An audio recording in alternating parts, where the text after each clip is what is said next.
ప్రభుత్వ పనితీరును ప్రజల్లోకి తీసుకువెళ్లేందుకే ఆశీర్వాద సభలు నిర్వహిస్తున్నట్లు ఆర్థిక శాఖ మంత్రి ఈటెల రాజేందర్ వెల్లడించారు. రేపు సిద్దిపేట జిల్లా హుస్నాబాద్లో జరగనున్న తొలి సభ ఏర్పాట్లు, జన సమీకరణ బాధ్యతను ఆయన చూస్తున్నారు.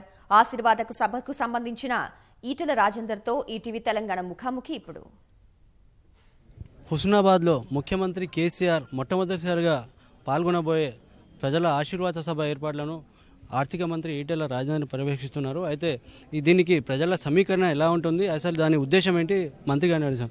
సరే, ఈ ప్రగతి నివేదిక సభ జరిగిన తర్వాత మళ్ళీ ఈ సభ పెట్టాల్సిన అవసరం ఉంది. దీని ప్రధాన ఉద్దేశం ఏంటి?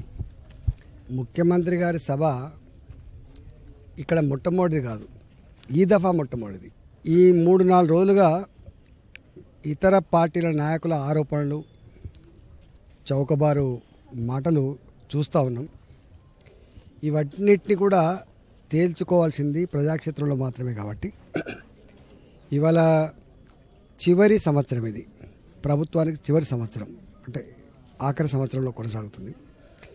ఈ ఆఖరి సంవత్సరంలో అధికార పార్టీ కావచ్చు, ప్రతిపక్ష పార్టీలే కావచ్చు, అందరి దృష్టి మళ్ళీ ఎన్నికల మీదనే ఉంటాయి. కాబట్టి ఒక మాట చెప్పాలంటే ఇది ఎన్నికల సంవత్సరం. కాబట్టి ఎన్నికల సంవత్సరంలో ఏ పార్టీ అయినా కూడా ప్రజాక్షేత్రంలోనే అధికార పార్టీ పనిచేసిన దాని మీద కోరుకుంటుంది, ప్రతిపక్ష పార్టీ పోరాడిన దాని మీద కోరుకుంటుంది.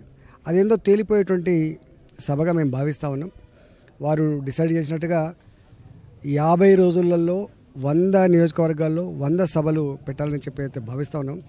అది మొట్టమొదటి సమావేశం ఇక్కడ పెట్టడం మాకు అందరికీ ఆనందంగా ఉంది.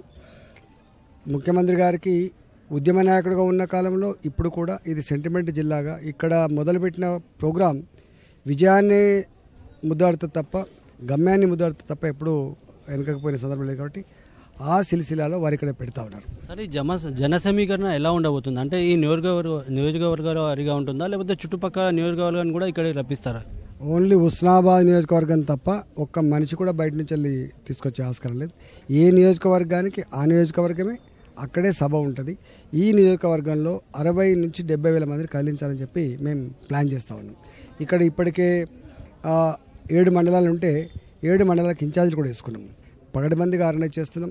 గ్రామాలలో ఉన్నటువంటి 2 వీలర్స్ కావచ్చు, ఆటోలు కావచ్చు, ఆటో ట్రాలీ కావచ్చు, ట్రాక్టర్లు కావచ్చు, డీసీఎంలు కావచ్చు, ఏమైనా తక్కువ పడితే బయటికి వెళ్ళి కూడా తెచ్చుకునేటువంటి ఆస్కారం ఉంది. ఇలా టౌన్ కానీ టౌన్ చుట్టుపక్కల కానీ పాదయాత్ర ద్వారా వచ్చేటువంటి ఆస్కారం కూడా ఉన్నది. ఈ సభల్లోనే ఈ అభ్యర్థుల ప్రకటన కూడా ఉంటుందా, దాని ఏమైనా ఉందా? జనరల్గా ఎన్నికల సంవత్సరంలో వాళ్ళ వెసులుబాటు బట్టి 6 నెలల ముందే క్యాండిడేట్లని ప్రకటించే ఆస్కారం ఉంది. ఇక్కడ కూడా ప్రకటించే ఆస్కారం ఉండదు. అదే చేసిన అభివృద్ధి గురించి ప్రచారం చేయాలన్న ఉద్దేశంతోనే 50 రోజుల్లో 100 సభలు ఏర్పాటు చేయాలన్న ఉద్దేశంతో ఇక్కడ ఏర్పాటు చేస్తున్నా అని చెప్పేసి మంత్రి ఈటెల రాజేందర్ అంటున్నారు. హుస్నాబాద్ నుంచి కెమెరామెన్ తిరుపతితో అలీముద్దీన్, ఈటీవీ న్యూస్, కరీంనగర్.